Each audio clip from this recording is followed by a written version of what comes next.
Welcome to the Glow Getters podcast. My name is Fahey-Ahrndt, and I'm your host. I teach and inspire leaders to step into their productive selves and find their true potential. I'm a passionate creative and scientist with over 8 years of healthcare leadership experience. At age 25, I stepped into my first management role and didn't find the leadership advice I was looking for. So here I'm giving you the tools to end burnout and enjoy a vibrant career and life. Glad you're here to learn and grow with me. Now, on with the show.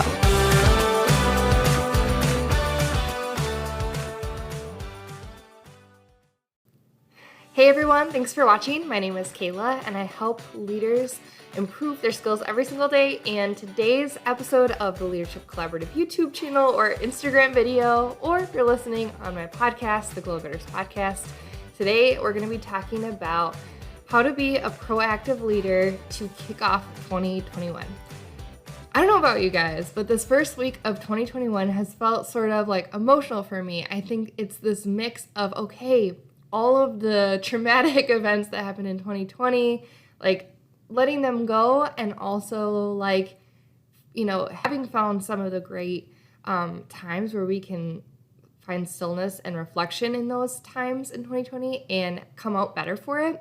And then heading into the new year, I'm not doing a New Year's resolution this year, and instead I'm doing a word or a phrase, and my phrase is slow is bold. And that feels scary to me too. So I have been sort of taking some time to reflect on what that means for me.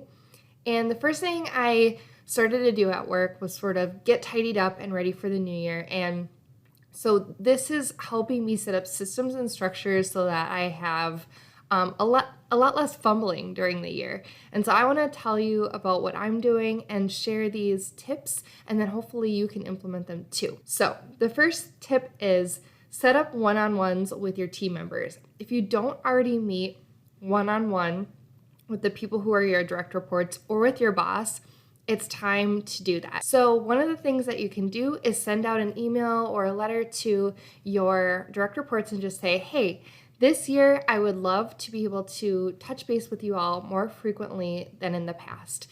I think a one-on-one is a great time for us to do that. The first half can be you talking about what you need to escalate to me and anything going on that you'd like to share. And then the second, or whatever's left over, can be for me to share what I have for you. And then if there's time left over, we can talk about personal growth or development. I actually do have a YouTube video on this already, so I'll link to it here in the description or in the card in the YouTube video to talk about the structure of one-on-ones. But I hear from a lot of people, oh, my boss never meets with me and I feel like I don't know what's going on or I don't have a lot of support.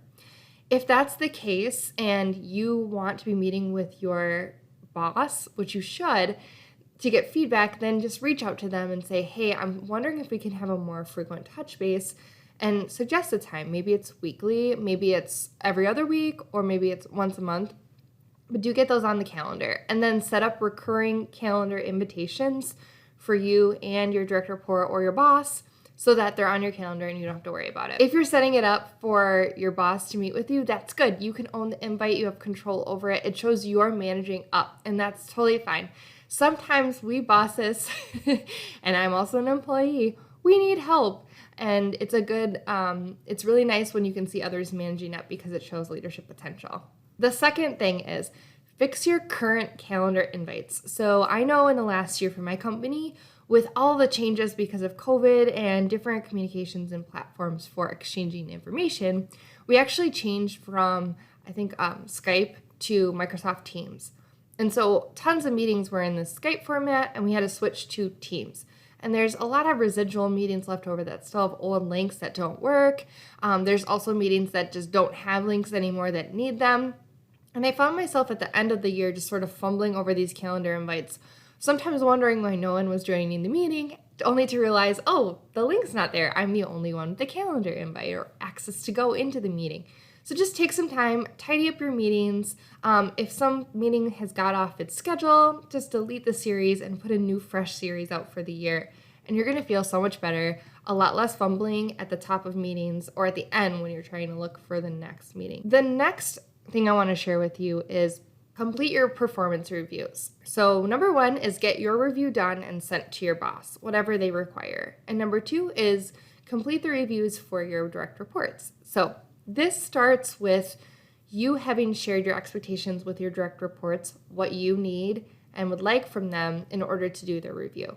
So I'm going to do a whole other episode on how to perform a performance review, what to expect.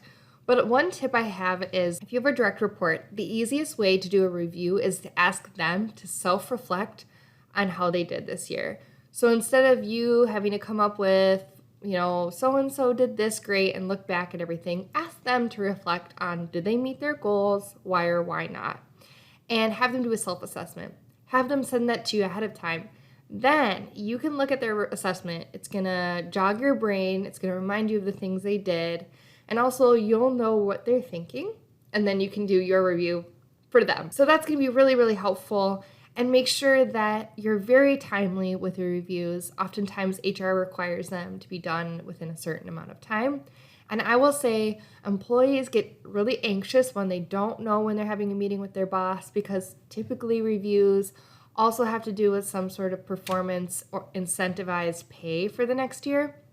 So make sure they're scheduled, they're on time, and keep it brief and light. 30 minutes would be probably the ideal amount of time to talk about how things went last year, and then maybe spring forward and talk about what we can do about the future. The next tip that I have for you is set new goals and identify your organization's strategic priorities.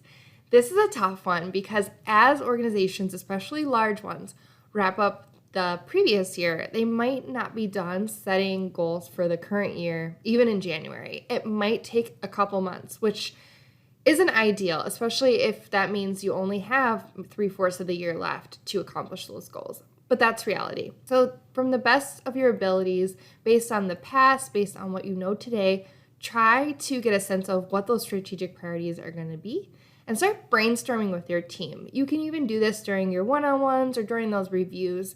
You start saying, okay, here's what I think the current direction is going to be. Can you guys think of anything that might be aligned with those goals? And, for my organization, a lot of things are staying the same because we're continuing our great work that we've done in 2020. That's propelled us forward because of COVID into 2021.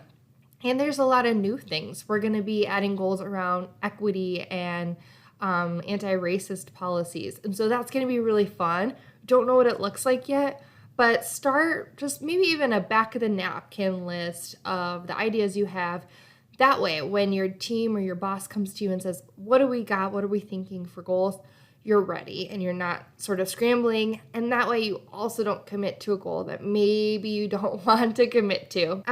The last tip that I have for you is to schedule your time off. So as leaders, oftentimes we're salaried, which means we don't typically have a PTO bank to take from.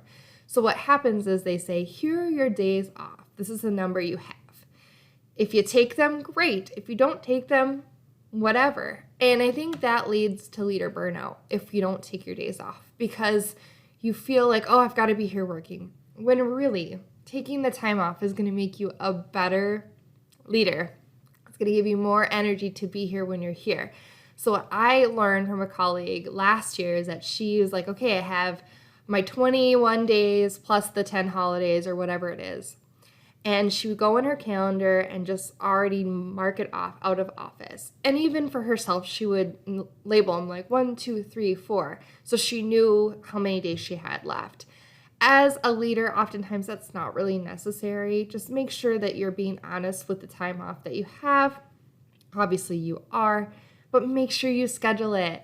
And just take some random Fridays off, take some random Mondays off, and then maybe your longer holidays. I know 2020 kind of shifted our mindsets because we couldn't really go anywhere, plan vacations. So I'm not sure what your vacation schedule looks like for 2021, but do schedule those days off on your calendar so that you don't end up, ending in the fourth quarter like, oh gosh, I'm so tired, but now they're doing the financial analysis for next year and it's really a bad time to take off. I hope those tips help.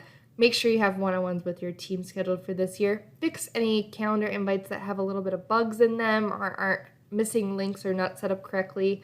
Complete your performance reviews with your team and for yourself. Set new goals and identify your organization's strategic plans, and do schedule the time off that you have in your calendar proactively so you can take some time to rest. All right, guys, that was a nice short one today, but I just wanted to get those into your hands so you can take action on them right away. Let me know if these tips helped you. Comment on the video below or DM me on Instagram at Kayla Fahey-Ahrndt. I want to hear from you. And as always, remember, I host the Leadership Collaborative on a community called Mighty Networks. It's a really awesome platform for other leaders to collaborate, for me to give you leadership coaching. And if you're interested in joining, click the link in the description below or in my bio, and you can learn more about how to enroll and how to get more connected with me. I would love to learn more about you. All right, don't forget to subscribe, and I'll see you with the next video or the next podcast episode. Take care. All right, that's it for today. Thank you so much for listening to the Glow Getters podcast. If you enjoyed this podcast, please give me a good rating and review. I would so much appreciate all the good feedback you have for me. If you like this content and you want to get some more of it, maybe even see me and watch some videos, you can check out my YouTube channel. Just search Kayla Fahey-Ahrndt, and you should be able to find my channel, which I call the Leadership Collaborative, which has tons of great information on leadership and tells you a little bit more about my Leadership Collaborative community that is always enrolling at the end of each month. All right, everyone, thanks so much again. I hope you stay well and safe. Be a light. Talk soon. Bye.